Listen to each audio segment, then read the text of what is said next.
for what the city was looking for, if we could say that. It was a little too dense. So we put it back out, and in the end, we have a proposal before you for not affordable units, but market rate units. And I think Mr. Reyes will give the presentation, and we could see that it does fit what the city in general is looking for. Go ahead, Mr. Reyes. Thank you, John. Good evening, Honorable Chair, members of the Commission. So the item before you, it's 3 entitlements that I will be presenting. Just to give you a summary of those, it's a tentative parcel map to create 4 lots, a zone change, number 249, to change the zoning map to a planned development with performance standards. And then later on this evening, the Development Review Board will review DRA application number 25001. This is all related to the same project, same subject site. And I will start now with giving you some background on the tentative parcel map process. So subdivision maps are processed in 2 phases. The first being the California Subdivision Map Act. The second with the Title 16 of the Paramount Municipal Code. Tentative parcel map gets reviewed by the Planning Commission and makes the recommendation to the City Council. And then finally, the final map gets approved through the City Council. So here's a satellite view of the subject site. So for tentative parcel map number 084713, the property address is 15538 Colorado Avenue. It's currently located in the RM multiple family residential zone. And the property currently measures 11,250 square feet. So on the right-hand side, you see the yellow indicating the property lines for this subject site. And I do want to point out, just to give you some reference, this is east side of Paramount Boulevard. So on the 1500 block of Colorado Avenue, there's multiple densities there. There is a mix of single family. Right directly south of this property, there's like a two unit development. And then towards the north side of the block, there's also multiple apartment units that are here. So, and that's mixed in with single family homes. So the residential densities range, but they're pretty consistent with having this here is just mostly residential uses, except for with the exception of this subject site, which is the now inactive firehouse, as we refer to. So here's the photo of the existing conditions of this. As you can see, it's been dormant for many years, number of years. There's just no activity here, but the building still stands with just no activity whatsoever. So with the proposed development here, it would definitely be in line with what you normally would see on this city block, on this street with residential uses. So going back to the tentative parcel map, essentially this is the current dimensions of the property, 150 by 75 feet. So what they're proposing is to create 4 lots, as you can see here, equally sized lots at 2,814 square feet. And as you can see, the measurements from 75 feet in length and 37 in width. So 4 equal lots. The main axis will be on Colorado with the creation of 2 driveways there for lots number 1 and 2. And for axis for lots 3 and 4 will be on the east side of the property through an existing alley. So that would be the main entrances for both of these parcels.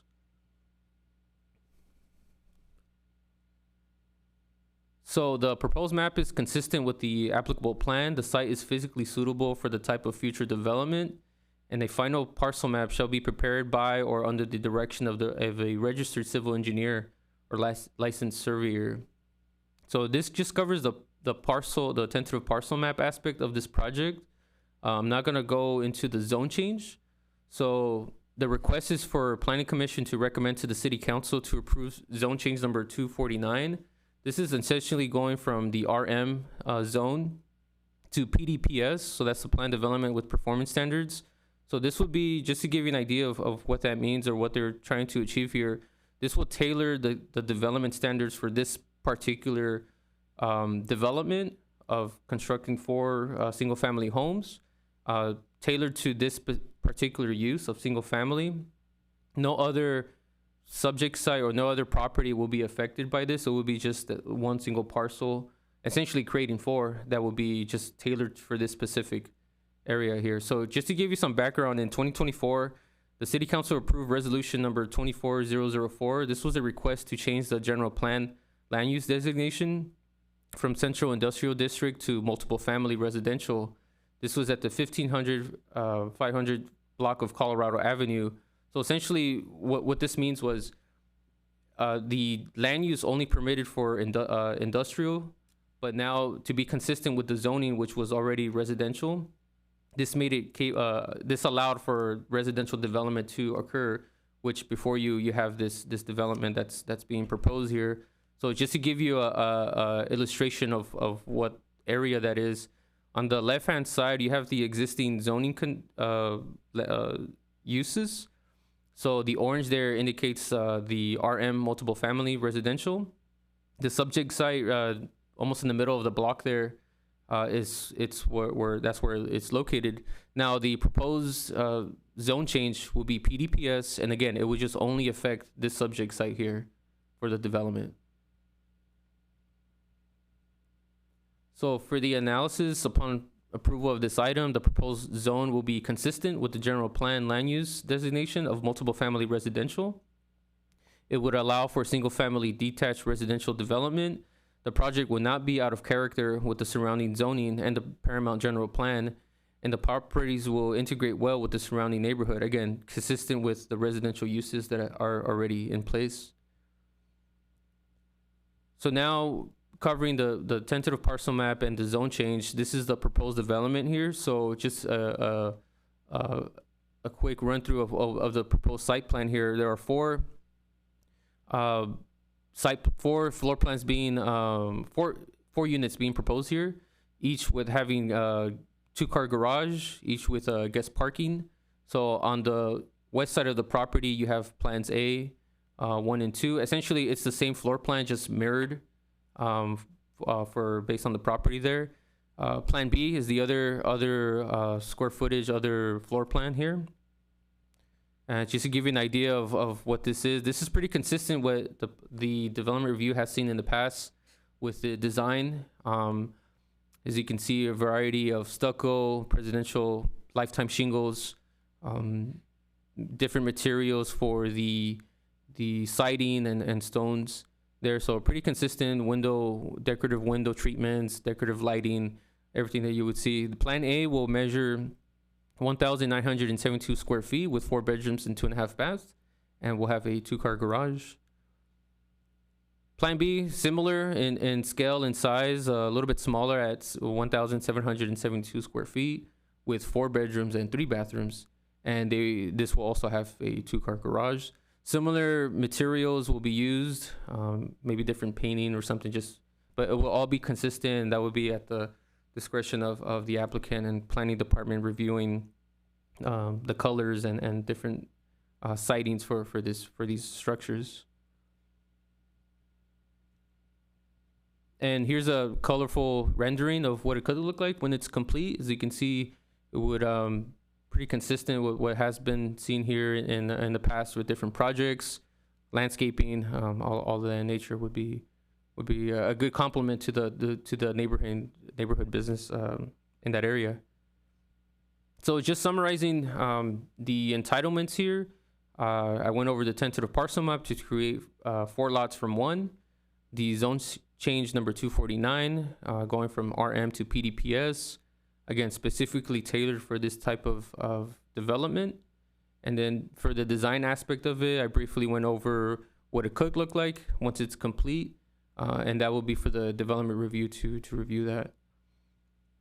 So with that, it's recommended 2 recommendations here. So read by title only, wait further reading, and adopt Planning Commission Resolution number PC 25002, approving tentative parcel map number 084713, subject to the conditions of approval in the resolution. And Part B, adopt Resolution number PC 25003, recommending that the City Council to approve zone change number 249, changing the official zoning map from RM multiple family residential to PDPS for consistency with the general plan land use designation. So this concludes my presentation, and I'm happy to answer any questions. I would like to add that the applicant is in the audience as well. So if you have any questions directly for the applicant that staff cannot answer. Ivan, do each of these homes have a driveway? Yes, and I can pull up the site plan here. There is an existing driveway on the Colorado side, but that would be, here we go. So on Colorado, there would be a new city standard driveway approach for those two single-family homes. That would be constructed to gain access to that. And then Plan B would be from the alleyway, so they would be entering from the east side of the property. So alley access from Jefferson and Monroe, I believe are the bottom streets. Madison, Jefferson and Madison.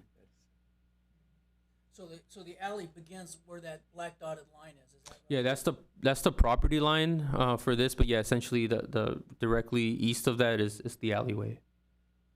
That would go into the parking garages for each one of these units.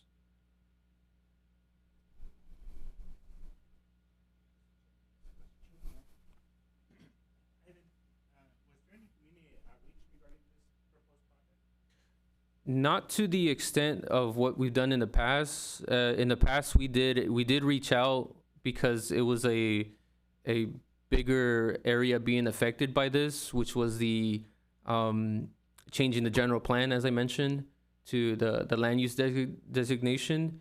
For this, we did, as legally required, we did send out a notice of public hearing for this. So that was something our due diligence was just notifying the community. As John mentioned, we did not receive any comments regarding this. And we should also add, Commissioner, that Paramount goes above and beyond. I think you know this, but just to kind of point it out, state law requires jurisdictions to send out notices 300 feet from a project area only to the property owners. Paramount, our regulations say that an applicant has to give the city notice, mailing labels for occupants, so tenants and property owners. So we add tenants as well, and not just 300 feet. We go beyond that to 500 feet. So it's a 500-foot radius. We get a pretty good cross section of the neighborhood. Sorry, John, and you might want to mention we also send it in Spanish as well. It's that is correct. Thank you. So it's translated not by staff but by a professional translator. Just to make sure we get all the nuances correct and nothing gets lost in translation. And those are included in one batch to everybody. And I also want to, for the record too, we did send out a public notice for these proposals. There was a discrepancy on the address on this, so I wanted to just set it for the record. It was designated for 15558 Colorado Avenue, but yeah, as part of this, I just want to mention we did correct that in our staff reports and everything. So the correct address is 15538 Colorado Avenue. And the notices do include a map that clearly identify the property and say that it's the firehouse. So it's unmistakably this site. So. Ivan, I have another question. Sure. Why is there a rezoning requirement for this property? You say other houses or other parcels in that property have multiple family, right? It's a residential multiple family? Yes, that is true. Residential multiple family? Yes, so everything on Colorado Avenue is currently RM. Based on the current development standards for this, it would be a potentially a 3-unit with the development standards. And as John mentioned before, we did have had interest in the past for this, for like a 6-unit altogether attached, like higher density for this that did not work out for this. So this one again is just specifically tailored for this type of development. Again, market interest. It's just more feasible instead of having one standalone. For example, one standalone single family home. That is essentially what's being proposed here. I would also add to promote homeownership. So it's the city council's interest, their wishes to have more opportunities for homeownership, and this allows each of the occupants of the 4 units to take ownership of the property. If it was in other situations, it would more likely be an offsite owner, absentee owner, or maybe somebody occupying the front unit and renting out the others. But this is a push for homeownership. So in the other properties then, on either side of Colorado, with the residential multiple family, those people, they can't own their homes there? They could, and if we ran a report of ownership, and we looked at that in the past, you'll find a mix of some absentee owners, rental properties, and some are owner occupied. And honestly, in the end, somebody could own one of these properties and lease it out in the future, but that's another step to do that. So this on the front end, it ensures that at least in the beginning, we're striving for that initial home ownership. So that's the main purpose for the rezoning then? That's the largest. That's one of the bigger pieces of this puzzle. But on Colorado Avenue, is there a lot of people, owners already? Some of them are, yes. Rentals. There- It is a mix, as Mr. Reyes pointed out at the beginning. It's you have a number of densities in there, single family, and There's some apartments also. quite a range. Jefferson, Yeah, that's right. John, if this gets approved and we change the zoning for that parcel, does that mean that kind of opens the door for others to come in and do the same thing? I mean, is that a good or a bad thing, or? We look at each application on its own merits. And remember, this is a recommendation to the city council. In the end, it could stop with the city council could say you give a recommendation of approval. City council could have a different point of view or change it a little bit for this particular project. But to more directly answer your question, no, it doesn't change for this. This is in line with what the city has had this PDPS tool since the 1980s, so about 40 years, early 80s, so about 40 years. Could the same project go forward without a zoning change? No, it couldn't. No, it couldn't. It's not the. And the reason for that again, I guess I'm missing something. Yes. So what we're looking at is a little more flexibility. So the PDPS zone, it's a great tool that the cities use. It can allow for a little more restrictiveness, and it could be used for a little more flexibility. But the main thing is this allows for the lots in the back to be sold off on their own to a separate homeowner. If it was a traditional zone, you would need a larger size property, and the code has some prohibitions against what's called a lot that doesn't have access to a street. So the back units, their access is from the alley, which is a little non-traditional, but it's not you could say it's not unprecedented. So it gives a little more flexibility here. So maybe to go to the homeownership question that we were talking about, this would allow for individual families to actually own their home, the property, for individual lots, where as otherwise you might fit 3 houses on it, but it would be one owner who then might rent out 2 of the other houses on there, or possibly all 3, but that would be You couldn't sell them, right? Because right. He couldn't sell them to somebody else. It would be rental properties or Rental. all within one. But there's a lot of commercial in that area too. That's the problem with zoning. So you go back to that model of 3 homes, mostly rentals, if not all rentals. The other option is the applicant is the property owner now.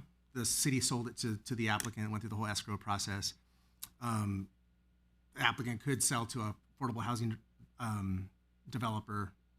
There's developers that specialize in affordable housing. Then they would evoke state law that would allow for that 6th unit that we mentioned that we did not go with. So as part of the sale from the city to the new owner, was this the proposal that they had in mind? Or was that part of the negotiation? Was any of that taken into account? At the point of sale, which I believe was October, is it September, October? The city had not seen a final plan at that point, so there was some discussion still. applicant did sign an agreement at the time to, if it were to be 10 units or above, to include an affordable housing component. But there's just, we looking at, there's no way to have 10 units on the property. That's not feasible. So that would be 10 units that could be individually owned. That probably would have been a rental situation. A rental. So we're avoiding that course of action of going with something like 6 to 10 units of affordable housing. Granted, there is a need. We all know there's a need for affordable housing, but in the city's view, this wasn't the opportune location for that.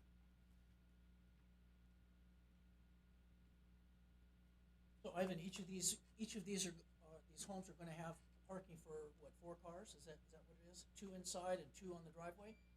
That's correct. For the, if I could point to the site plan here, the west side has a driveway for the access to the garages. Essentially fits 2 cars, and then on the east side, they have 2 cars with the parking area in the center there. It's parking, yeah. Guest parking, is that ever enforced? I mean, I wonder. It's supposed to be for guests, people coming in that don't live there, right? But I suppose if it's not enforced, then if you've got more cars than fit in your driveway and on your in your garage, then probably use one of those, huh? That's a good question. I think generally it's meeting the code requirements for this type of development to have the adequate parking. I know parking is always an issue in every street, every city, with different the amount of cars that people have per household. So this is mitigating that with having on-site parking instead of no parking. Just to use an example, for ADUs, they're exempt from parking, especially dwelling units. So the applicant here is actually proposing an enough minimum parking for this type of development and for the scale of this type of project. So the guest parking is kind of an added thing. That's not a requirement for this type of. Generally, it is. Again, PDPS, our regular RM standards is 1 guest parking per unit. So following along the same lines, it's in line with what we historically have reviewed and processed in the past. Or above. In this case, it's above and beyond.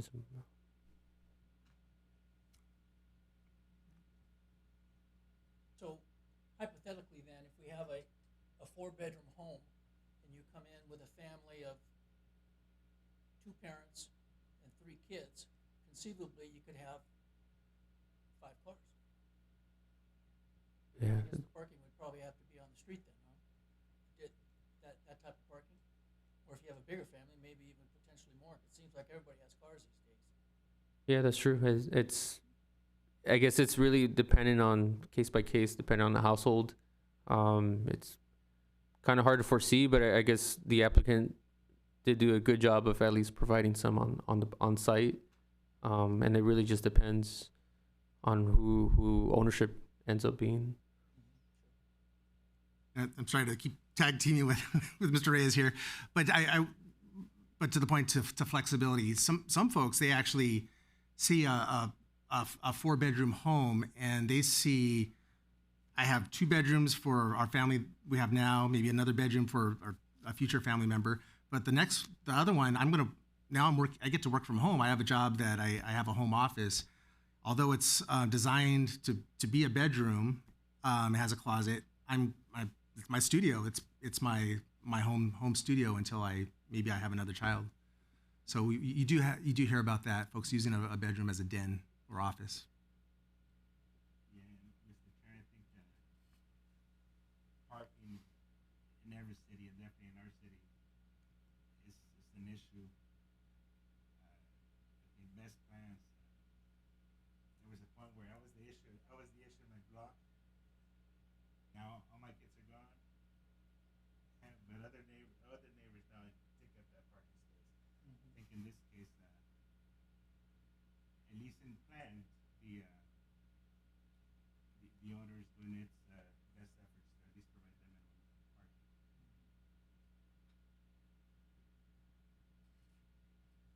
Okay, well, I'm thinking that, I know, John, about a year ago, we had a property on the same street.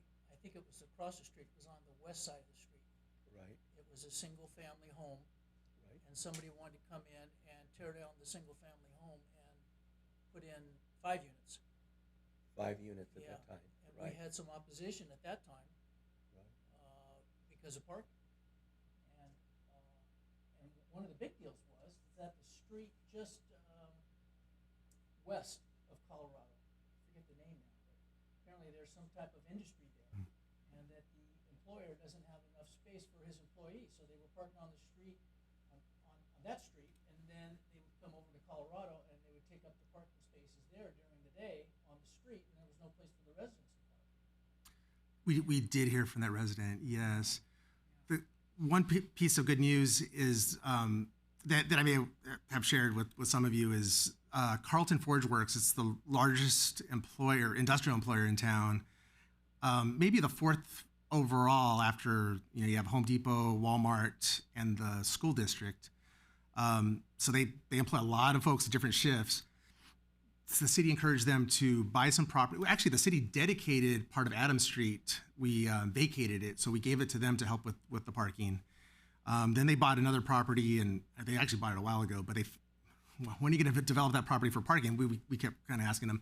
They finally did. That was finished a little over a year ago, maybe. So I'd like to think that that's been helpful to get some of those cars off the other streets and back onto either keep them on Vermont or that Carlton Forge parking lot. Vermont, yeah. Well, yeah. Commercial. Okay, we got any other questions here for Ivan? Okay, well then let's open the public hearing portion of this agenda item. Have we got any testimony tonight, John? No public comment cards have come in, but I don't know if the applicant wishes to speak or if you have any questions directly for the applicant. You're the applicant, huh? The applicant might, no? Gold key. Where's the You just press that little button there. Okay, thank you. Good evening, Chairman. Oh, that's loud. Hi, I'm Mike Ferrero from Gold Key Development, and I'm the one that's proposing this project. I'd be happy to answer any questions.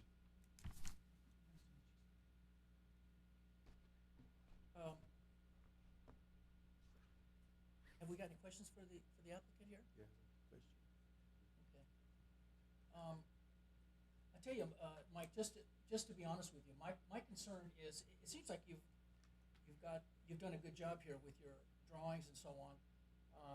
My main concern is the density in our community, not just your project or your property that you have there. Most of the homes I drove by there, I drive by there all the time, and there are some 2-story places, but I don't know if we have 4 homes on one lot. Right now, there's nobody living there, so we've got a situation where it's a full-size lot with 0 occupancy, 0 people living there, and we're going to go from 0 to 4 families. I think there is another way to look at it. The previous uses were commercial in nature, I guess you could say. They were, daycare and things like that. There's only 5 spaces on it now, and it was used for years like that. If this development doesn't go through, then I would probably propose to resell the property, and the building may be reused as it is with very little parking. I'm not sure, if it's grandfathered in as it is, or what would happen with the building. Or an affordable developer would probably come along and try to come right back here and try to build 6 units on it per what the state allows, not the city. So I did what I thought was somewhere best in between. And, this is a money-making operation. It's not an affordable housing company that we are. Building any less than that just didn't really make sense with what the property cost. But that's why there's 4 units there. And, we think it's parked pretty well versus just about every other development in every city surrounding Paramount. They have 0 guest parking and just 2-car garage, and that's it. I gave John several other projects that Olson Company and I believe City Ventures is doing in neighboring cities, up to 75 units with 0 guest parking and no driveway, just a 2-car garage, and that's what they're approving all over other cities. Nothing like this. This has more parking than anything I've seen in a few years. Well, I'm still kind of learning the ropes of city policies and laws, you know. I'm There just hasn't been much proposed here in Paramount in the last, 8-10 years, but Okay. in surrounding cities, there's, Bellflower has had a lot of projects that have very little guest parking, just a 2-car garage. You're almost forced to use your garage because you don't have anywhere else to park. So hopefully here, they will use the garage and the driveway, and I don't think everybody else will have 5 cars. We've sold maybe 50 homes in Paramount in the last 5-6 years, and it's mostly young families with 2 kids, and, the other projects, when you drive around and see them, there's really not any parking problems in any of the other 3 subdivisions we did. Well, another concern of mine, Mike, again, just to be honest, I want to speak frankly. I live in the city, as do all these people, and I'm just thinking, if I was living on Colorado, well, right next door, let's just say, and we have a currently a building that's not in use, it's been vacant for a long time, and now all of a sudden it's going to change, and we're going to have 4 families living there.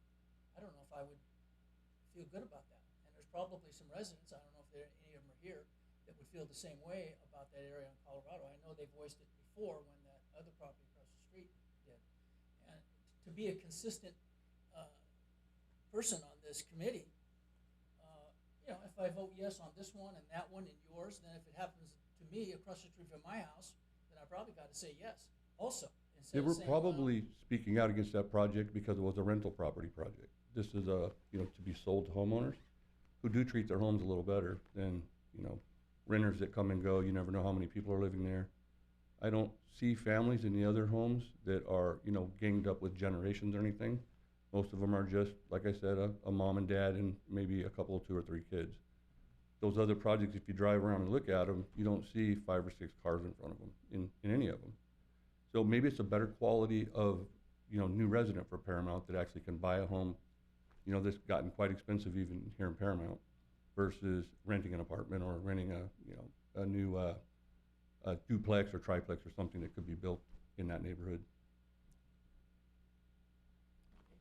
have we got any other questions? So, Mike, I understood you grew up in Paramount here? I did. You go to Paramount High? Never had you as a teacher, but I went there while you were teaching there. Okay. I was wondering about that. Okay, I guess we don't have any more questions for you, Mike. Okay, all right, thank you. You, Mike? Okay, if we don't have any more public comments, then we'll make a motion to close the public hearing.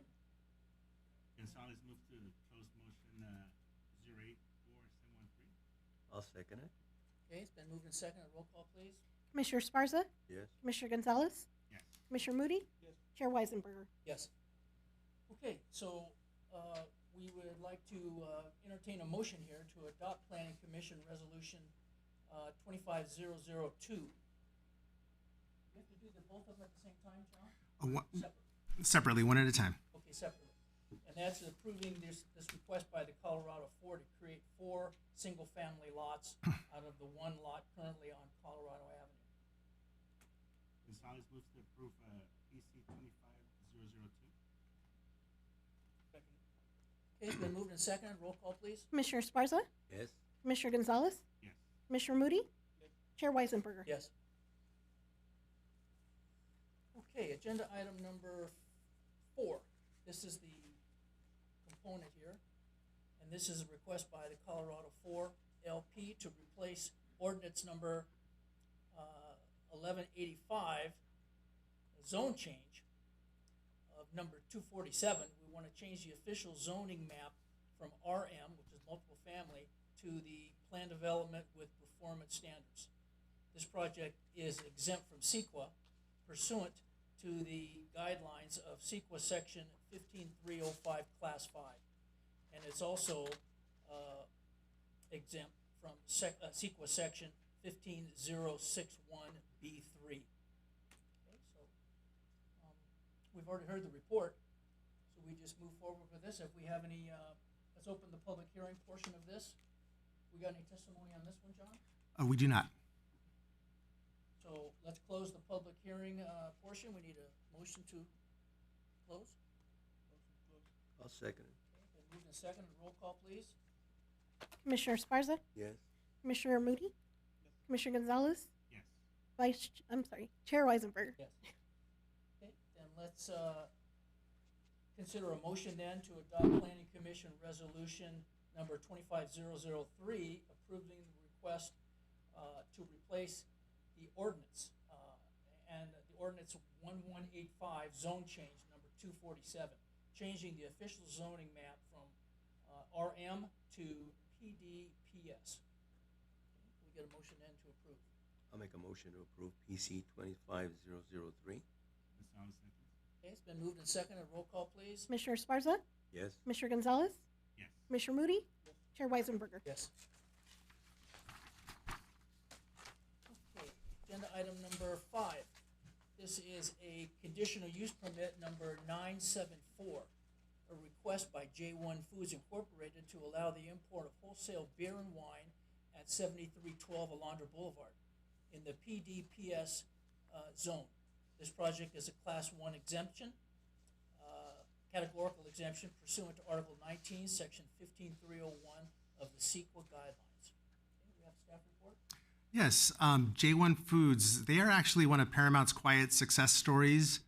Might not have heard of them, but I've been at markets in Northern California and their food products are there, and it's always a nice thing. You look at it, made in Paramount, California. I always like seeing that when I'm out of town. So they have Mr. Reyes, Associate Planner Ivan Reyes will go over this proposal. Thank you, John. Good evening, honorable chair, members of the commission. So this is conditional use permit number 974. So the applicant is requesting to allow the import and wholesale of beer and wine. The property address is 7312 Alondra Boulevard. This is located in the PDPS zone. It's a relatively large size site, 4.85 acres. There's an existing 1,114, 255 square foot building. And the suite here is 8,960 square feet. And then 4,000 of that will be dedicated for the alcoholic beverage storage. So just to give you some background on J1 Foods, they've been open here since 1999. They specialize in Korean food products, a variety of Korean side dishes, snacks, sauces, tofu is their main component. That's how they started off. So they're looking to expand their product line to include alcoholic beverages, specifically beer and wine. So their hours of operation are Monday to Friday from 7 a.m. to 5 p.m. They have 100 employees currently. Same operations will be, same type of employees will be used. It's just now they're expanding their product line for the beer and wine. And on the right hand side, you see some of the variety of their products that they sell everywhere, just about any grocery store here. So here's a satellite view of the property. So it's south of Alondra Boulevard. As you can see there, J1, they occupied the 7210 through 7314 Alondra Boulevard.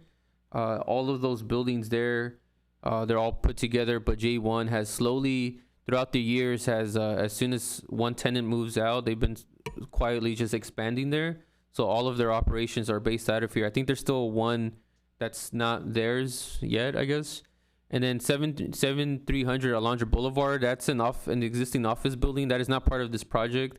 They're mostly, the uses there is just offices for medical insurance type of offices there. That's not part of this project here.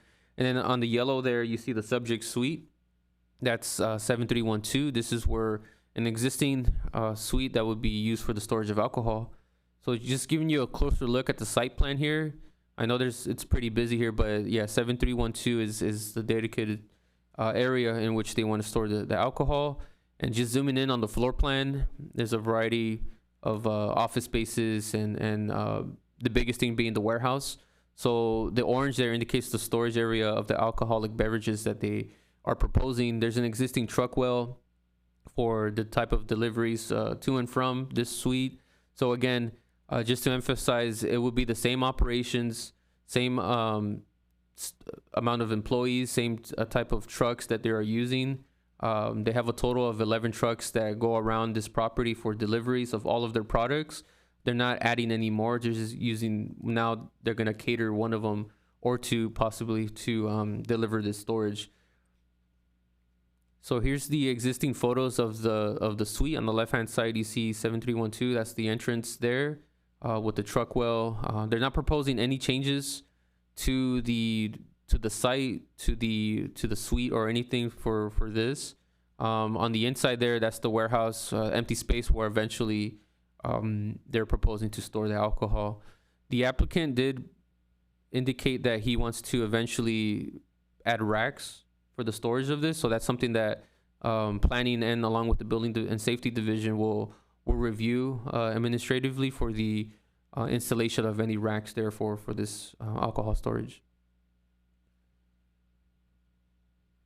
So ABC review, the California Department of Alcoholic Beverage Control. So ABC is required to notify the local governing agencies for all applications processed, whether it is retail or non-retail license. In this particular case, the applicant is proposing two types of licenses that they are trying to inquire from the ABC. Type 9 is beer and wine importer, which allows for import and export with no sales to consumers. That's really important. I think in the past, we've presented to the Planning Commission CUP for alcohol-related businesses, mostly restaurants, or in some occasion like 7-Eleven selling off-sale.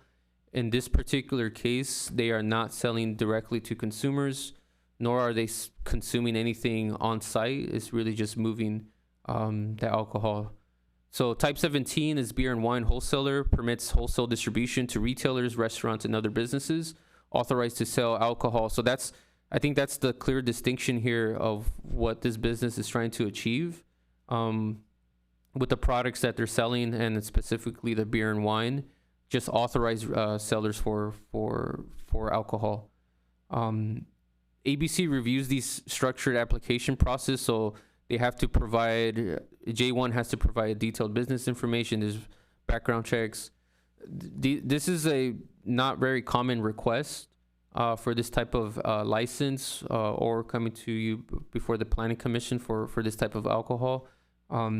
Typically, as I mentioned, the retailers or the alcohol licenses we've processed here are restaurants. So the way those are processed is over concentration based on census tracts.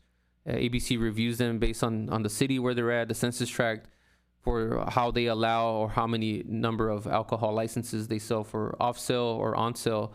And then the crime rates are also reviewed. But in this case, this is not a requirement, but ABC still does a good job of having a really detailed structured application process to allow for these. I think in the past 20 years, there's been 3 businesses in Paramount that had this license.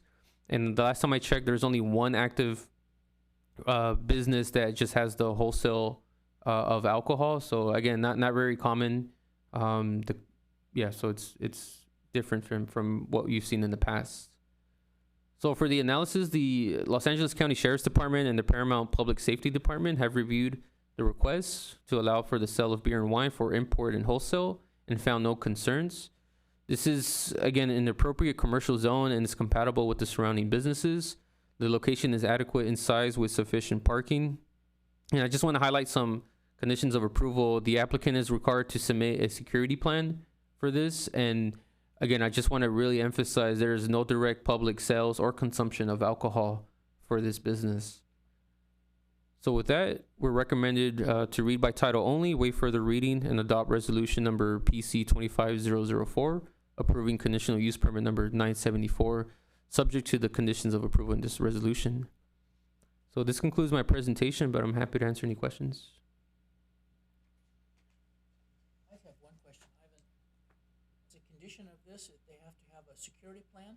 Is there something in place now, or has to be updated? There probably is. So we're just gonna touch back with the applicant now that alcohol is being thrown in the mix here for theirs. I'm pretty sure this is a longstanding business already. Pretty sure they already have security cameras, but just want to revisit that to make sure in the event that something happens in the future that we make sure they cover that. Protect the new product. Yeah, that's most important. The alcohol. Mr. Reyes, do you know if most of the business is from distributing, or is the retailers coming to their site to purchase? It's bulk volume. So yeah, wholesale distribution of just their businesses. Their practice is already going to different grocery stores, different wholesalers outside of this area to distribute to grocery stores. So they're continuing that same concept now, just adding alcohol to their line.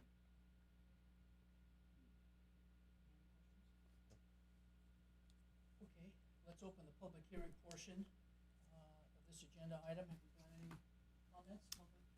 No, we do not. So we need a motion then to close the public hearing portion. Gonzalez moves to close CUP 974. I'll second it. Then moved and seconded, roll call please. Commissioner Esparza? Yes. Commissioner Gonzalez? Commissioner Moody? Chair Weisenberger? Yes. Okay, so we need a motion now to adopt Planning Commission Resolution 25004 approving this request by J1 Foods to allow the import and wholesale of beer and wine. Gonzalez moves to approve PC 25004. I'll second it. Okay, it's been moved and seconded, roll call please. Commissioner Esparza? Yes. Commissioner Gonzalez? Commissioner Moody? Chair Weisenberger? Yes.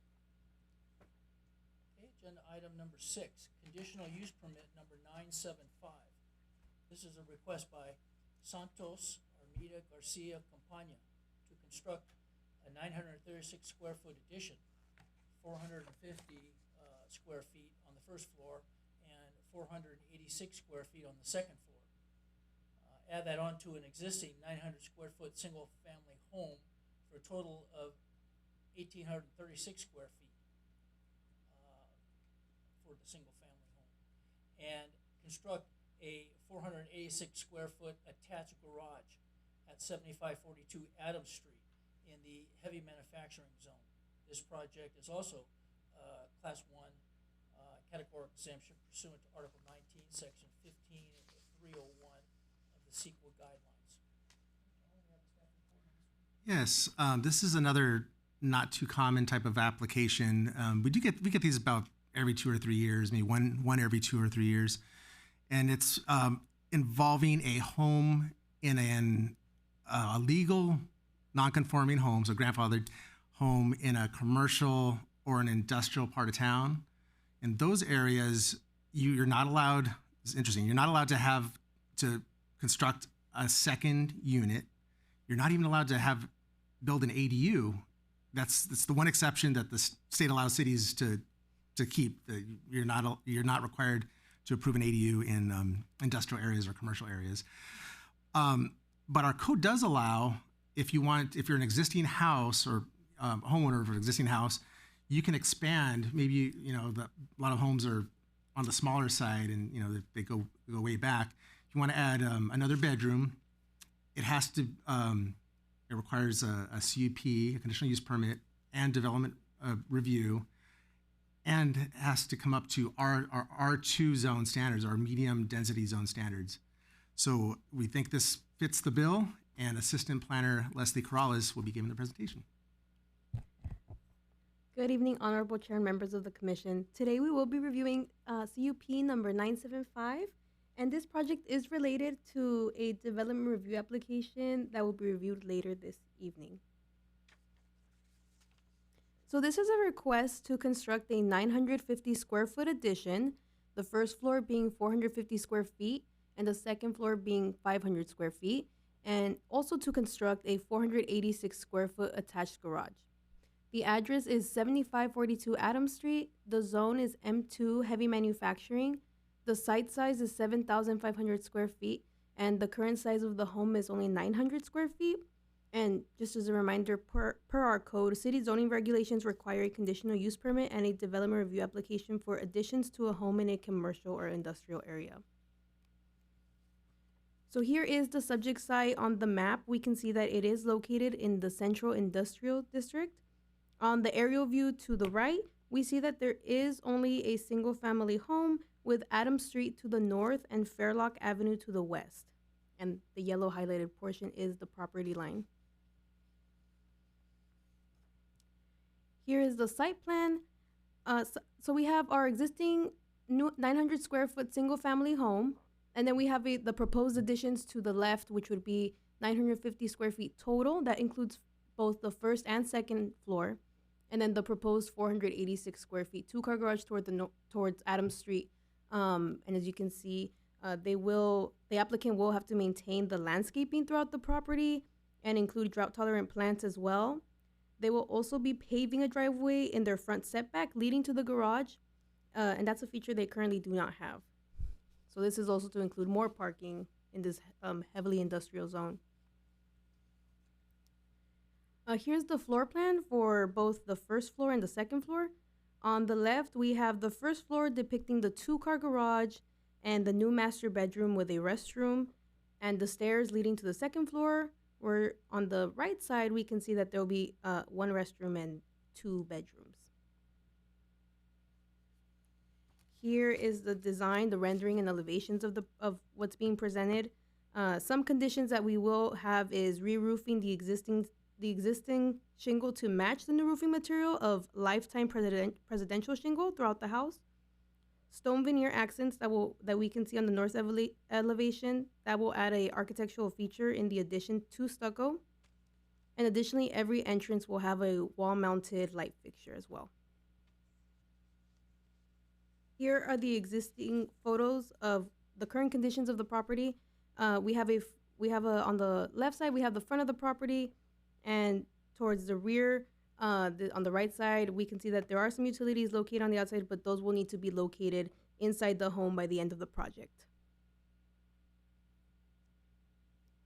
This is just a recap of our design standards. So upgraded roofing material to lifetime presidential guarantee shingle, stucco walls with a stone veneer accent, paved driveway, windows shall be finished with a decorative trim, a wall-mounted light fixtures at each entrance, and the property being landscaped with drought-tolerant plants. And our analysis is that the project does meet our 2 requirements. It is adequate in size and location for the proposed addition. And this form of construction does not foresee any significant public health or environmental issues. And we recommend adopting resolution number 25005 for conditional use permit number 975. If you guys have any questions, I'll be more than happy to answer. Thank you. Thank you, Leslie. Okay, any questions about this project here? Okay. Thank you for the staff report. Then let's open the public hearing portion for this agenda item number 6. We have any testimony, John? No, we don't. No testimony on this one. So we need a motion to close the public hearing then, please. Gonzalez move to close CUP 975. Second. Okay, it's been moved and seconded. Roll call, please. Commissioner Sparza, Yes. Commissioner Gonzalez, Yes. Commissioner Moody, Chair Weisenberger. Yes.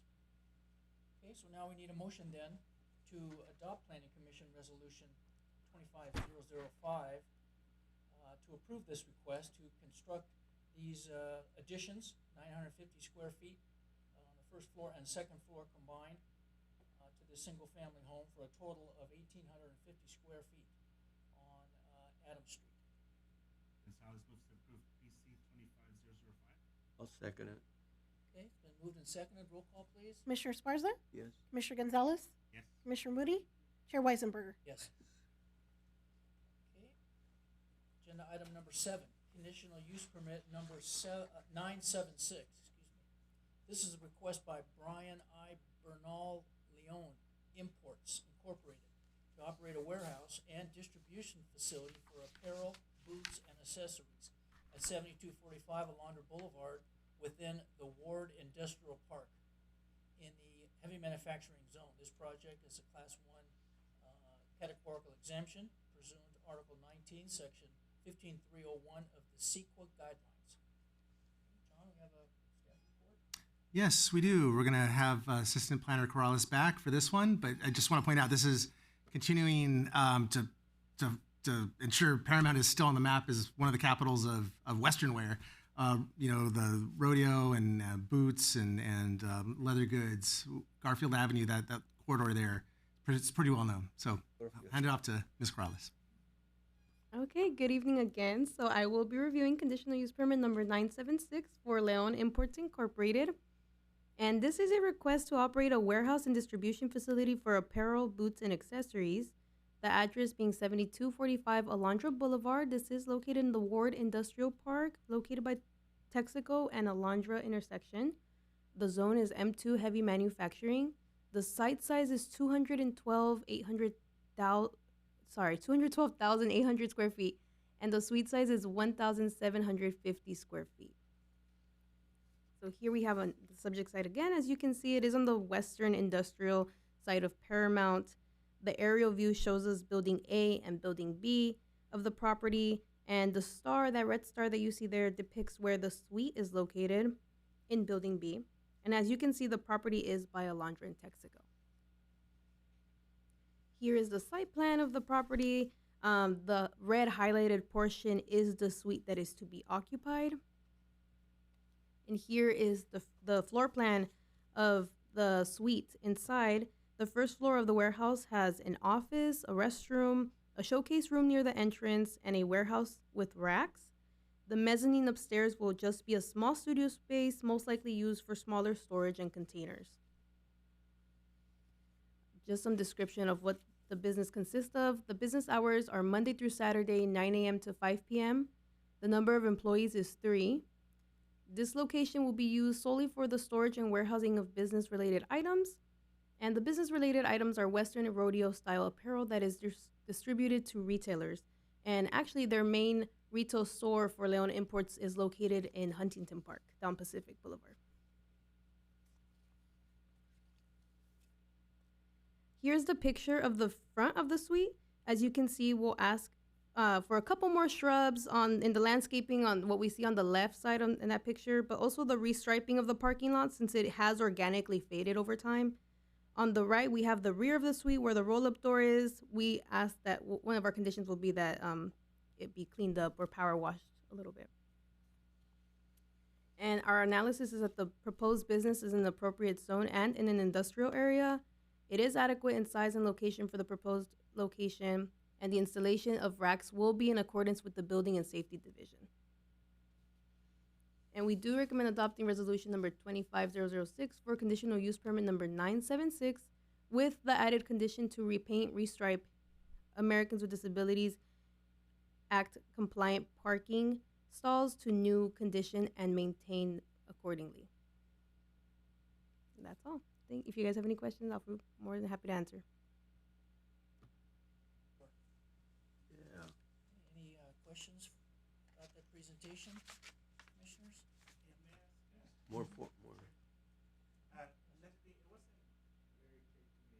Is this just a warehouse or is it also a retail outlet? It's just a warehouse, yeah. So they'll be distributing over to other retail stores or their main facility in Huntington Park. No sales. Okay, let's open the public hearing portion for this agenda item. Have we got any testimony, John? No, we don't have any testimony. Motion then to close this public hearing. I make- I'll second it. Okay, then moved and seconded. Roll call, please. Commissioner Esparza, Yes. Commissioner Gonzalez, Commissioner Moody, Chair Weisenberger. Yes. Okay, we need a motion then to adopt Planning Commission Resolution 25006, which to approve this request to operate the warehouse and distribution facility for apparel, boots, and accessories on Alondra Boulevard there. I'll make a motion to approve PC 25006. Moved and seconded. Roll call, please. Commissioner Esparza, Yes. Commissioner Gonzalez, Commissioner Moody, Yes. Chair Weisenberger. Yes. Agenda item number 8, zoning ordinance text amendment number 28. This is a recommendation for the city council of the city of Paramount to approve an ordinance to replace, add, and amend definitions and include minor amendments to allowable uses, exterior holiday displays in residential areas, and other minor revisions for the purpose of maintaining conformity with state law, implementing the Paramount housing element, bring internal consistency within the zoning ordinance and to clarify outdated text. This project is exempt from the CEQA guidelines pursuant to section 15305 and also section 15016B3. Yes, I fortunate to be able to handle this one. This is kind of an exciting one. Where it's a catch-up type of an ordinance. Your recommendation, if you approve it, it would be a recommendation to the city council. And it's kind of odds and ends, like little small but important changes to the code. You know, the code was developed in the early '60s after we became a city in the late '50s. And, it's been changed incrementally, and there might be some inconsistencies within there. So we're dealing with that. And we're also, as mentioned here, implementing the housing element. So every 8 years, there's a housing plan. The state requires it, and the city council adopted it a couple years ago. That required a couple changes. So that's in here. And we'll mention it, but the main thing is, back to housing, raising the height of homes in the RM zone from 30 feet to 40 feet. So that was required of us by the state, and the city council adopted it. So we're implementing that. And just a few other exterior holiday displays in residential areas. I'll show a couple photos that'll better illustrate that. So we're complying with, we're doing a little cleanup, and we're complying with the California Department of Housing and Community Development, which is HCD. On the right is just a snippet of that original zoning ordinance from 1962. So that's how it all began. And then I just got into a summary of what these changes are. So really odds and ends. First is new definitions. As our city attorney likes to tell us, she kind of hammers this, that it's always important to have as many definitions as possible to avoid confusion and to make our code legally airtight. So we added some, and we kind of updated a few others. I'll give you one example. Families. So in terms of family and housekeeping units, that's another term. A family, as you know, the definition of family has evolved over time, and with blended families, we have half brothers, half sisters, step brothers, step sisters, and on and on. We wanted to make sure it's legally airtight. That definition has changed to go with the times. Also removing outdated text referencing zones that don't exist. So we have an R1 zone, we have an R2 zone. We used to have an R3 and an R4 zone. We do not have an R3 or R4 anymore. Those were combined in the 1980s into the RM, multiple family residential zone. So why those references lingered until now, not sure, but we're cleaning it up tonight, and with your approval to the city council. Swimming pools, as you can imagine, are allowed, but not allowed in the front yard. But we wanted to extend that prohibition to equipment, so the sound, so the unsightliness and the sound is taken care of. So that's in here. I mentioned raising the allowable height from 30 feet to 40 feet, so to comply with our adopted housing element that's certified. Compact parking spaces. So that that became popularized in the 1970s and 1980s after the energy crisis, and gasoline wasn't infinite. So cars got a little smaller. Cities started allowing compact spaces. Well, cars are actually growing a little bit, and we've learned through the years that 7.5 feet by 15 feet is a little too small. Sure, we've all been to a shopping center where you see cars that they just end up straddling the parking space. It just doesn't work out. So we're increasing that compact size to 8.5 by 16 feet, a little bit bigger. They're still compact, and we're bringing some consistency. So the code does reference in some areas 35% of parking spaces can be compact. Others say 25%. So we're changing the 35, lowering that to no more than 25% of the total parking spaces can be compact. So ending that confusion. Prohibiting tandem parking, and those are in our traditional zones. There are some exceptions. namely, there's a provision for, we mentioned affordable housing. So the state says if a city has an affordable housing developer and they're requesting tandem parking, tandem is, one car in front of the other. So if you're unfortunately blocked in, you have a car behind you, that could happen. We have to allow tandem parking for those types of developments, affordable housing that use the density bonus law. Otherwise, for the most part, tandem parking would be prohibited. And a couple more slides. The code does allow, and you have reviewed and approved a digital sign, so a freeway-facing billboard that we've been seeing more on the 710 freeway, 91. They're becoming more popular. Right now, they're allowed only on the 710 freeway. We're extending that to allow the possibility with the right application off of the 105 freeway near Orange Avenue. So that will be included. Another proposal is to update special event regulations to allow permitting for non-retail businesses. The way the code reads now, it says special event sales, so implying there has to be some type of retail or a sale.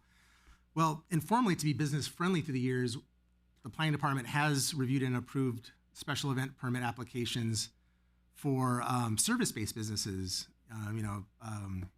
like an insurance company, mortgage. They might have a table outside they want to do, or a grand opening. So along those lines, we want to formally allow service-based businesses.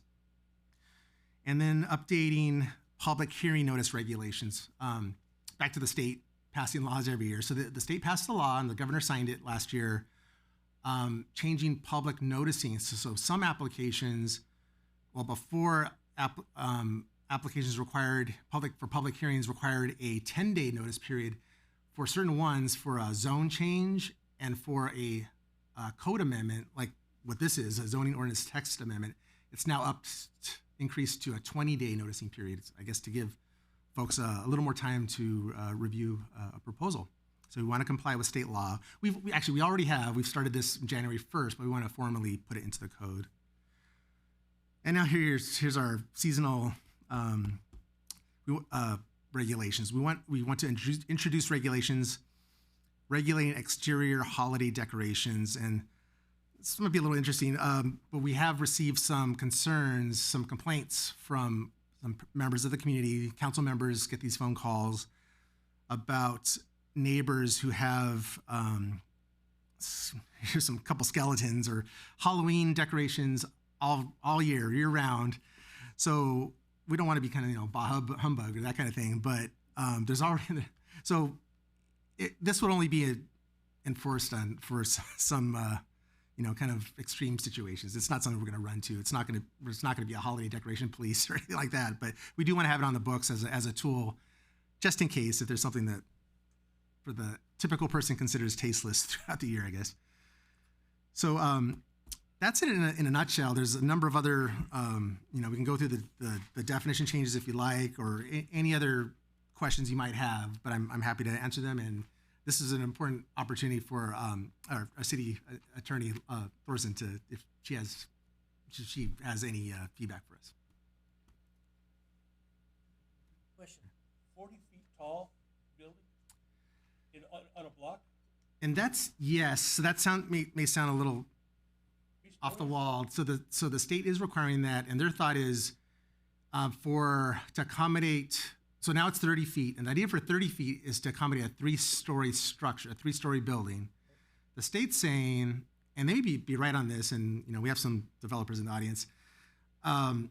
It's a little, sometimes the market, folks want a little more ceiling, a little more airy space.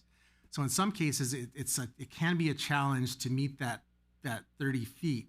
So that's where the state is stepping in and saying, okay, you want those 3 stories,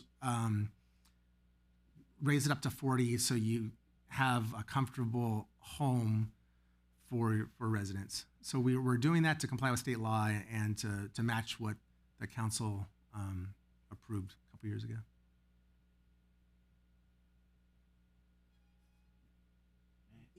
Vaulted ceiling.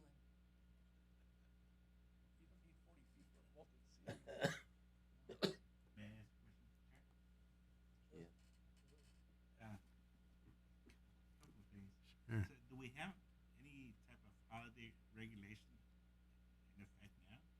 We do. What we have on the books now are only for holiday lighting. So I believe that the cutoff date for holiday lighting is January 15. That's the date where lights are supposed to be removed. Right.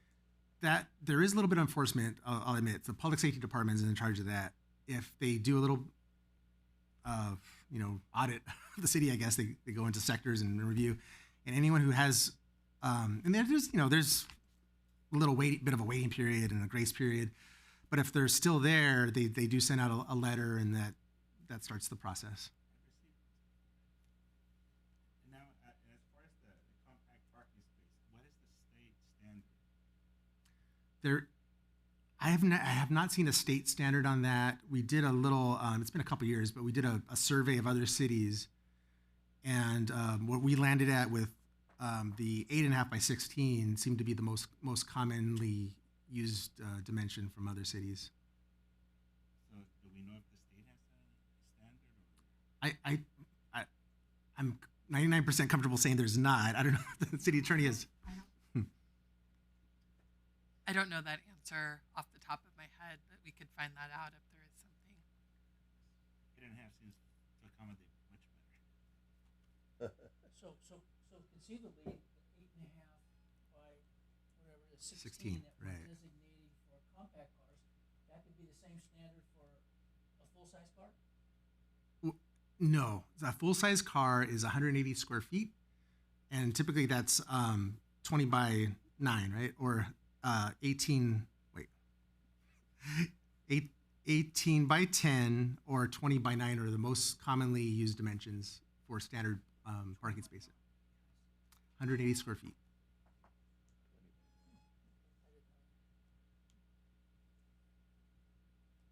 Okay. As far as the skeleton's concerned, it's not too far from my house. We were wondering what it's going to do for St. Patrick's Day. That's right. We'll decorate them. Been up a Here's long some stories. Yeah. Really? He had a Santa hat on for Christmas, and for Valentine's Day, he had some hearts and stuff. The big one. Yeah. So Festive. I was teasing my grandkids what he was going to do for St. Patrick's Day. Maybe it won't be up by then. Really? John, what is the thinking here for the prohibition of short-term rentals? I know Commissioner Moody was talking about that. Maybe rent out his house for the Olympics or something. Oh yeah. You might be out of luck in this if this goes forward. So it's kind of mixed. If you talk to different cities, some are very pro. The cities that are pro short-term rentals are typically beach cities or are close to Disneyland, or it's happening and they get a lot, and their thought is income. So they get a little bit of what's TOT, their transient occupancy tax. Is that right? That's the name for hotel tax. So they get a little bit of income, and they like the income from it. Those types of cities. So Newport Beach, Santa Monica, that kind of thing. Other cities, you might have a middle ground. I don't want to make it black and white, but then on the other side of the spectrum are cities that have concerns about parking. So you're not sure who's going to rent it, and the nuisance houses. There's horror stories about a party house rental that folks rent out. Someone might rent it and then sub-rent it, and soon there's 100 people there, and they overwhelm the neighborhood in terms of parking, traffic, and noise. So that's the idea.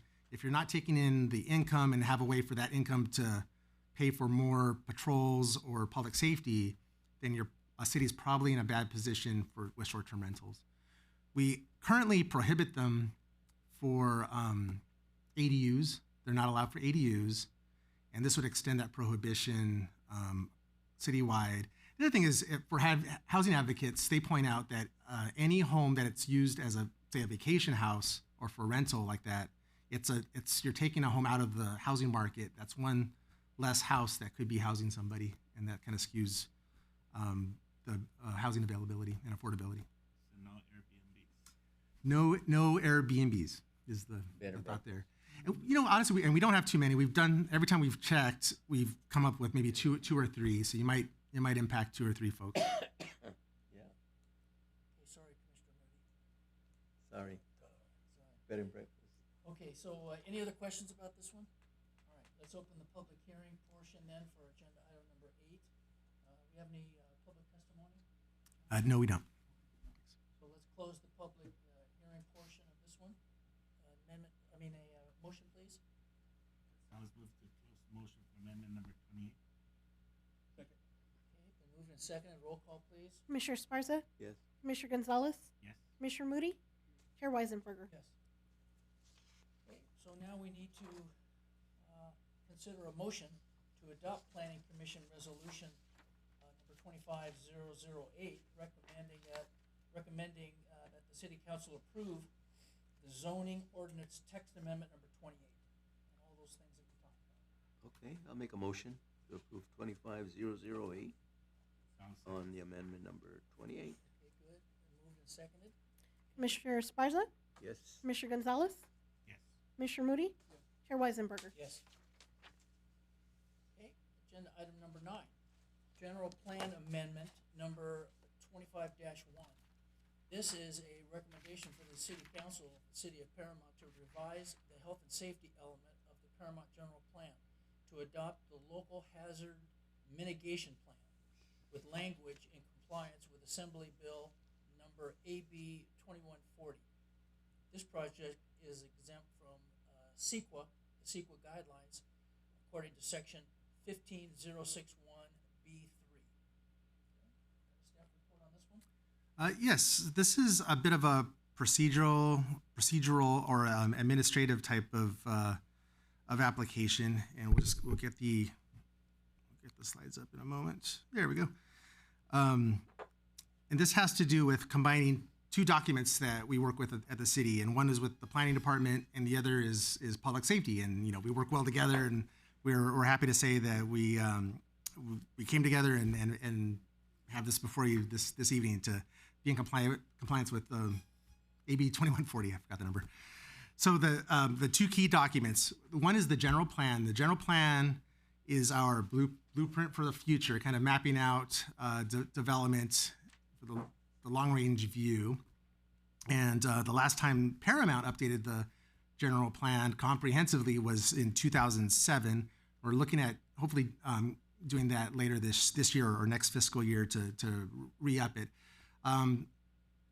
There's no requirement to set number, but cities are encouraged to update them every 15 to 20 years, probably more like 15 years, so we may be a little behind. Within the general plan are elements. There are 8 elements, required elements. We have, and one is the safety element. The state required element is called safety. We call it the health and safety element, which also combines a required element called the noise element. So it's kind of a hybrid, but it serves us well. That's the planning side. The health and safety element was updated in 2022, a couple years ago, in conjunction with the housing element. There was a housing element law that said you update the housing element, you have to update the safety element. So we did that. The public safety department, they're in charge of the local hazard mitigation plan. They're really they do a great job with disaster preparedness. There are the city's main lead department when it comes to emergency preparedness, and when the big one comes, the earthquake, they're the ones that are going to be in charge of, and they're in charge now of preparing us for being in charge for the big one or any other type of emergency. With that plan, they're required by it's a FEMA-based kind of document, and there's a state agency that's involved as well, used to assess and prepare for hazards and disasters and recovery. So we're preparing for the future, that worst case scenario, we've got to be prepared. So with AB 2140, it's incentivizing cities, if you want to get, if there's a disaster, you want to make sure you get the full range of funds for it to pay for whatever you got to do. But to do that, the state's requiring us to adopt the local hazard mitigation plan directly into the health and safety element. So we're bringing them all together. You have a photo of the element there. And we're doing this. I mentioned there's a state office, that's the California Office of Emergency Services. And what they want us to do is take language that's specific to the LHMP, the Local Hazard Mitigation Plan, and get into the health and safety element and make the local housing mitigation plan easily accessible in its entirety on the internet through a web page by a link. So linking it all together. And so I'm going to read this. This is exactly what the language they're looking for to come into compliance. So this paragraph would be added to the end of the introduction section of the health and safety element. The Local Hazard Mitigation Plan, LHMP, for the City of Paramount planning area was developed in accordance with the Disaster Mitigation Act of 2000, DMA 2000, and followed FEMA's Local Hazard Mitigation Plan guidance. The LHMP incorporates a process where hazards are identified and profiled, the people and facilities at risk are analyzed, and mitigation actions are developed to reduce or eliminate hazard risk. The implementation of these mitigation actions, which include both short and long-term strategies, involve planning, policy changes, programs, projects, and other activities. The LHMP is part of this health and safety element and is available to view at this link here. And then one more thing. So our health and safety policy element has a number of policy actions. Health and safety element has a number of policy actions, and there's a lot, but number 43, we have to add the second sentence here to it, which is the current local hazard mitigation plan as adopted by the City Council is incorporated as part of this general plan health and safety element and can be accessed via this link. And then we have the link there.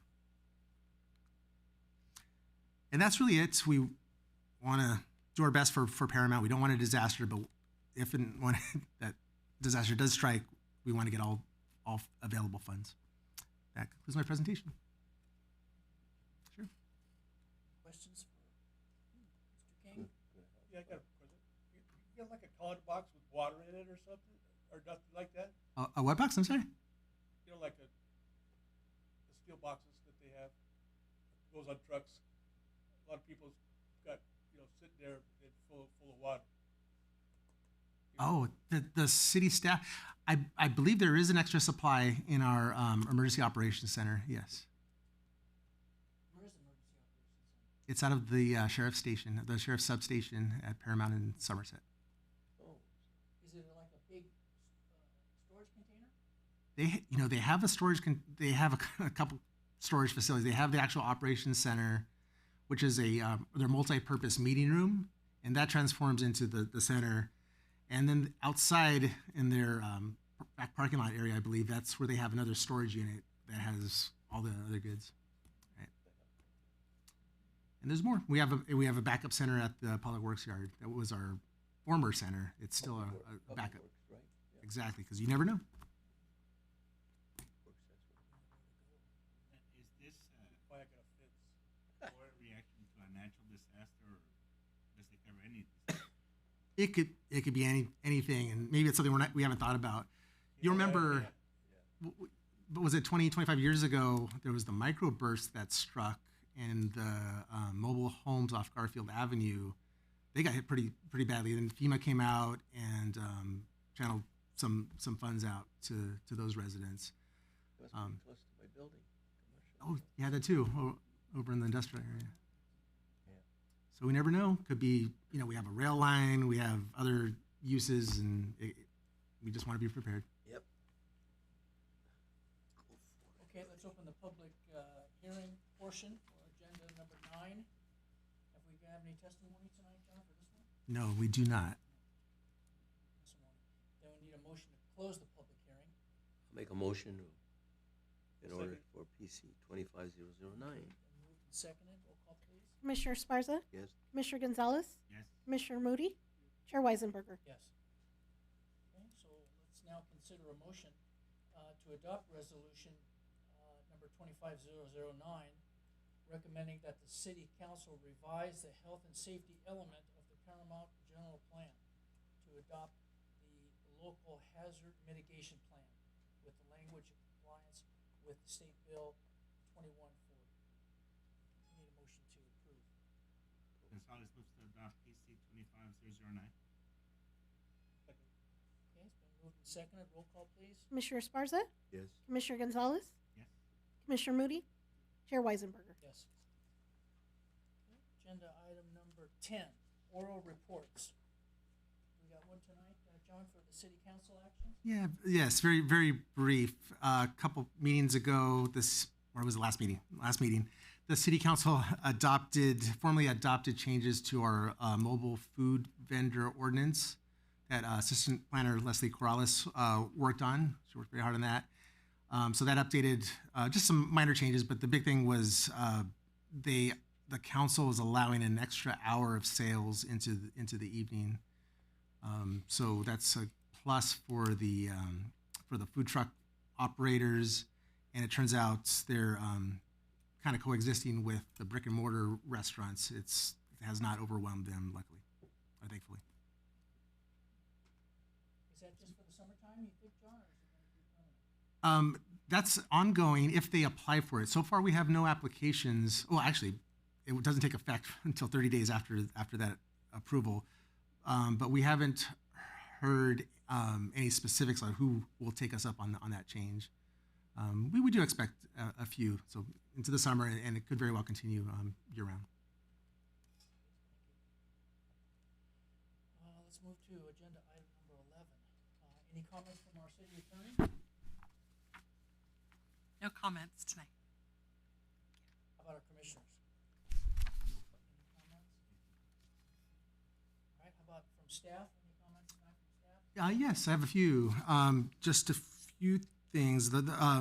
The first item is some of you know there's the Planning Commissioners Academy, and some have looked into that opportunity. The Planning Commissioners Academy will take place on the 5th, so Wednesday through the 7th, which is Friday, and it seems like it alternates between Northern California and Southern California, so there will be more opportunities the next time around, somewhere a little closer to home. The next, just a quick point. This may be more appropriate for the Development Review Board, but there is a joint workshop with the City Council on March 25th. So I just want to point that out. That's coming up. That's at what, 5 o'clock? That's actually at 3:30. So the City Council meeting's at 5, but the 3:30. the special, and this is regarding the Clearwater specific plan. The 25th, right? It's the Tuesday. Excited about that one? We're excited. And last one, I'm happy to introduce the newest member of our team here of the planning department, Abigail Urquiza. Am I saying your name right? Abigail. AU. So just to let her know, let you know, she started a couple weeks ago. She's the planning intern. She grew up in, and she still lives in the city of La Mirada, not too far from here. She's very familiar with Paramount. She graduated 2021 from UC San Diego with a degree in sociology. So that's really exciting. And she's now in the more exciting is the for us is the Master of Urban and Regional Planning program at Cal Poly Pomona, which is really popular in our department. We have a couple of us went there. In her free time, we like to give a little insight into what do you do when you leave these four walls. She enjoys bird watching, playing guitar, and making matcha lattes. So, want to know more information on that? Welcome. And What about you? ditto. No, I'm talking about. Oh, okay. There was an announcement. I am you're officially your planning director. I was interim director, and now you can call as you always have been. You can call me at any hour with your concerns. No problem. All right. Thank you. Thanks. Appreciate it. At your service. Okay, in that case, let's adjourn this meeting, and we will reconvene on April 2, 2025 at 6 p.m. All right, call the order, the Development Review Board. Roll call, please. Board Member Gonzalez? Here. Board Member Timmons? Board Member Weisenberger? Here. Vice Chair Esparza? Here. Chair Moody? Okay, item number 1, approval Oh. of minutes. We need a motion to Motion. excuse Oh, Board yeah, Member right, Timmons. motion to excuse, I make a motion to excuse Linda. Okay, I'll second. Okay, Board Member Gonzalez? Yes. Board Member Weisenberger, Yes. Vice Chair Sparza, Yes. Chair Moody.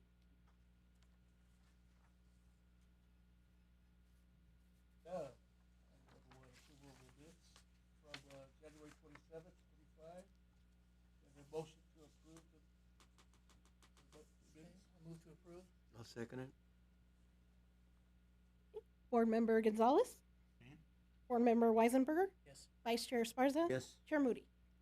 Okay, item number two, approval of the minutes of February 5th, 2025. Sparza will make a motion to approve it. Second. Board Member Board Member Gonzalez, Yes. Board Member Weisenberger, Yes. Vice Chair Sparza, Yes. Chair Moody. This, public hearing? And then public comments, I just want to add, there are no public comments, no general public comments here. And yes, this is the kind of the complimentary application for the project at the firehouse at 15538 Colorado. I think I even pretty much gave an overview of the site plan and the materials. But if you would like to pull up that presentation again, we can go over some of those details in more detail.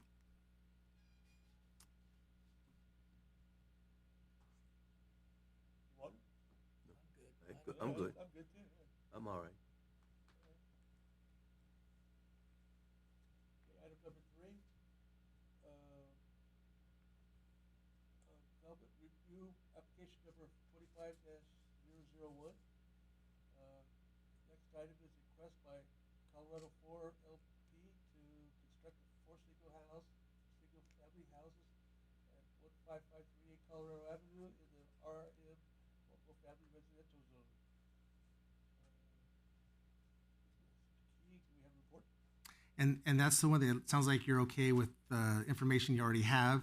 So you can go on to the public hearing on that. Any questions for the staff? Gordy?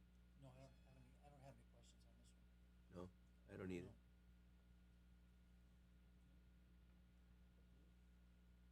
Open the public, hearing.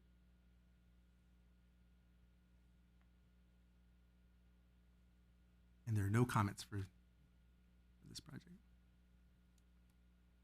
Given? Close, I make a motion to close the public hearing. I'll second. Second. Roll call? Board Member Gonzalez, Yes. Board Member Weisenberger, Yes. Vice Chair Sparza, Yes. Chair Moody. Yes.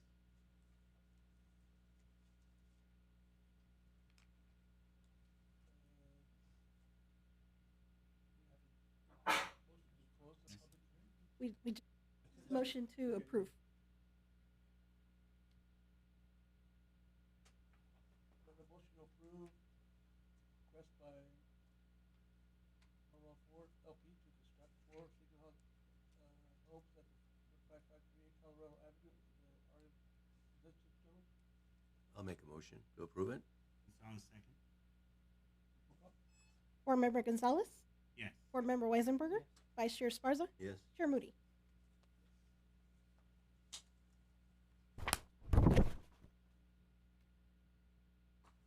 New business, public hearing, item number 4.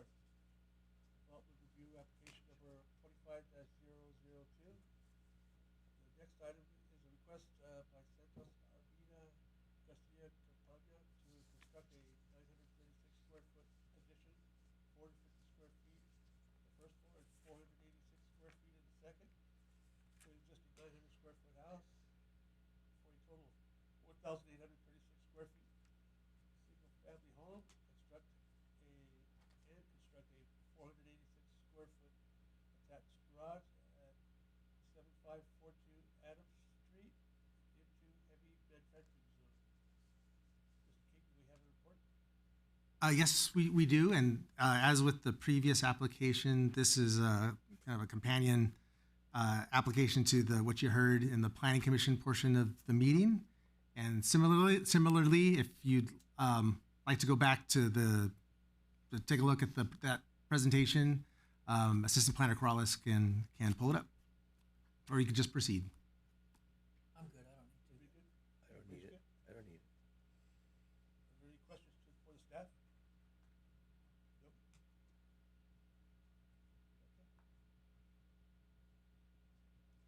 You want to open the public hearings, right? Yes. Now we open the public hearing. Those in favor?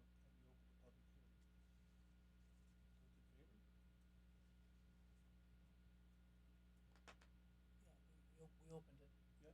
Yeah. Was there any testimony, John? And there no comments are in. Then I'll make a motion to close the public hearing. I'll second it. Roll call? Board Member Gonzalez? Yes. Board Member Weisenberger? Yes. Vice Chair Sparza? Yes. Chair Moody?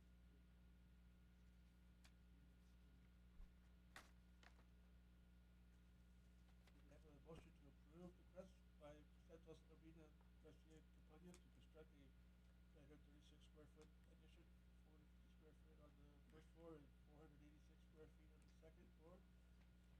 900 square foot single family home for a total of 1,836 square foot single family home and construct a 480 square foot attached garage at 7542 Adams Street into heavy manufacturing zone. I'll make a motion. Sparza will make a motion to approve it. Sounds second. My apologies. There's something that Ms. Corrales wants to bring up.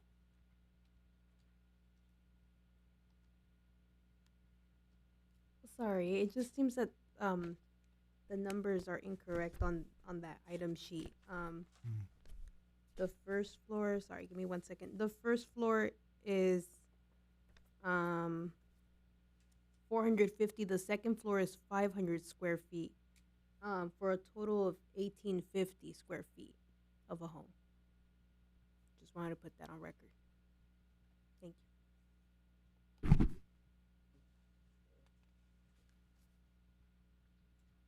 much difference? Not too much. Can we repeat the motion in second so I can put it into record? I'll make a motion to approve it Sounds with the second. changes. All right, Board Member Gonzalez? Yes. Board Member Weisenberger? Yes. Vice Chair Sparza? Yes. Chair Moody? Any comments from the board members, staff? Nope. Nope. Okay. That's fine. Adjourned till March 25th, 2025 at 3:30 p.m.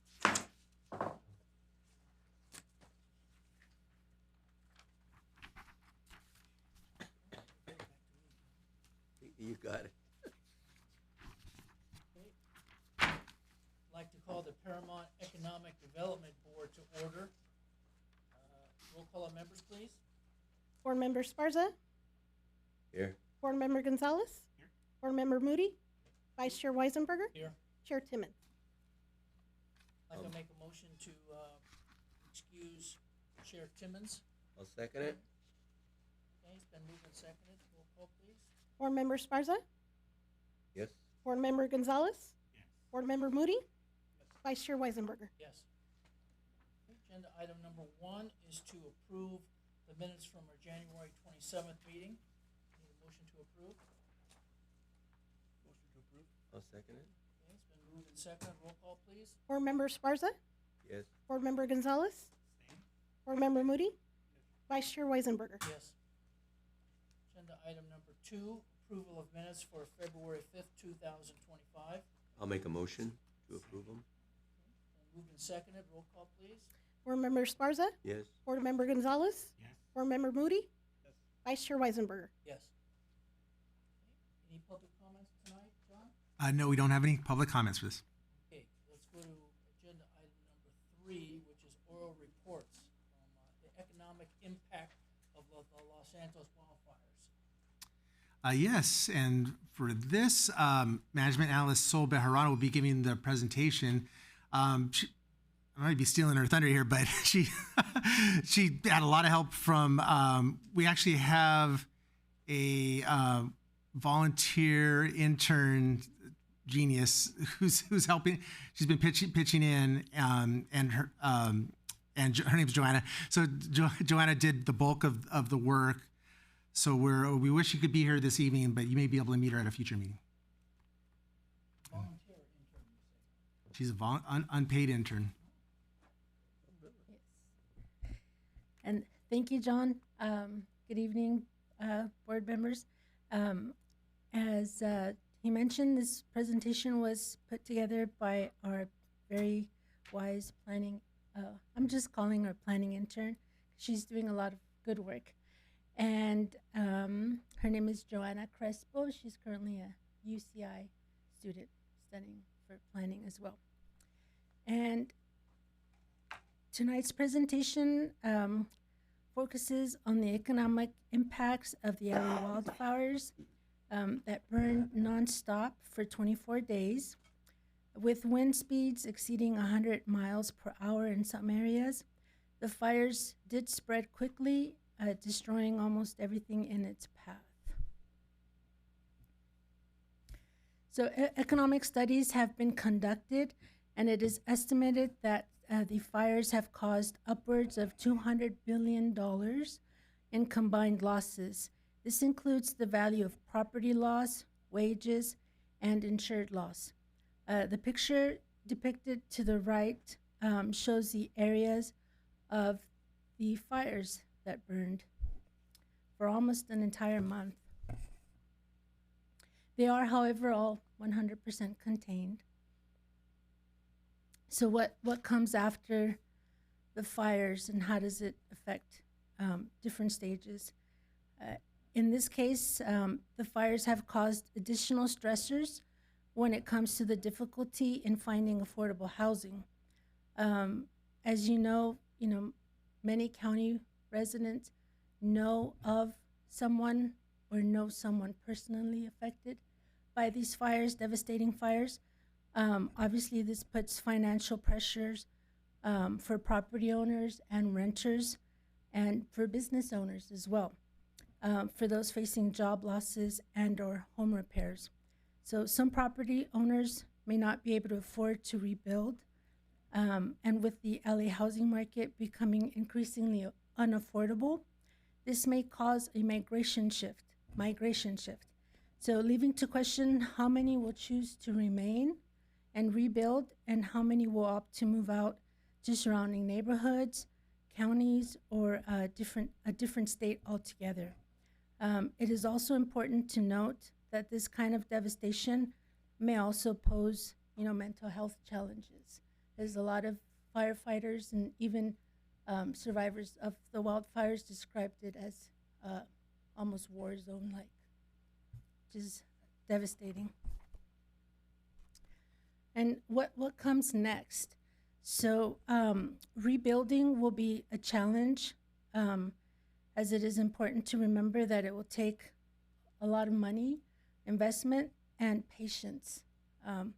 It's estimated it'll take anywhere between 1 to 3 years for the rebuilding process. And to help speed up the recovery efforts, Governor Newsom did sign an executive order suspending CEQA review.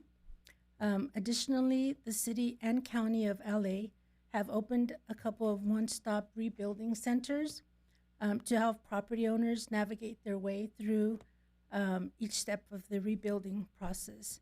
There is one-stop rebuilding center located in LA, with the other center recently opened in Altadena.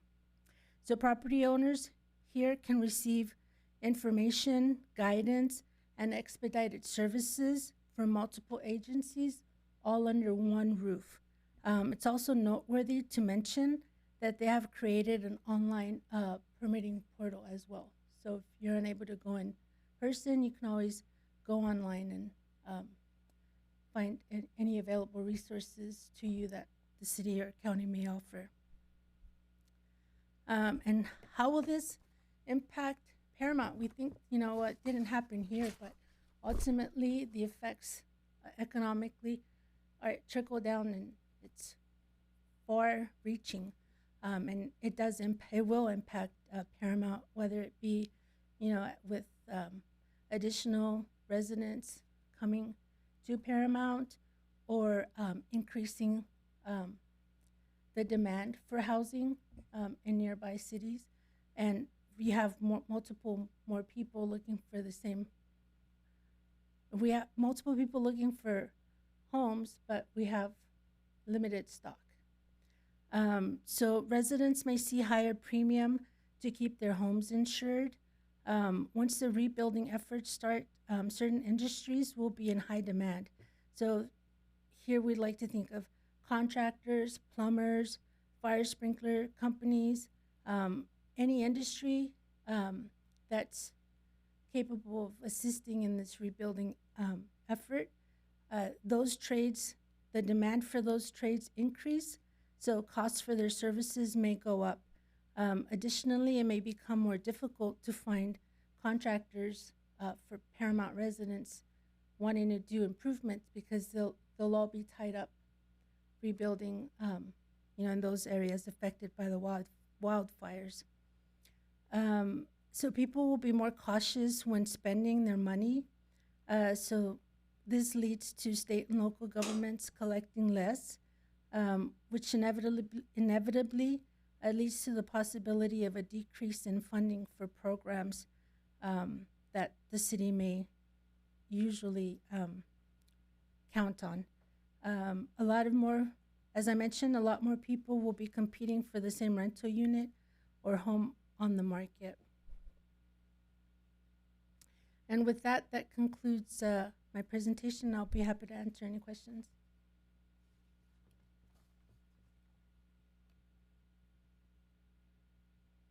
Do you foresee any impact on insurance costs,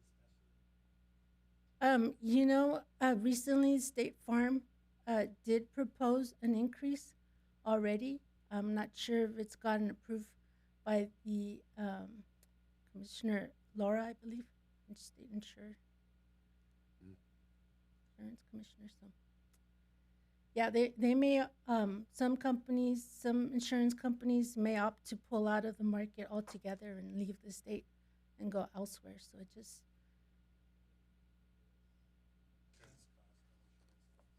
right, and not just home, but think anything you insure, cars, rental insurance, even for your business, is they have to make up for the losses somehow.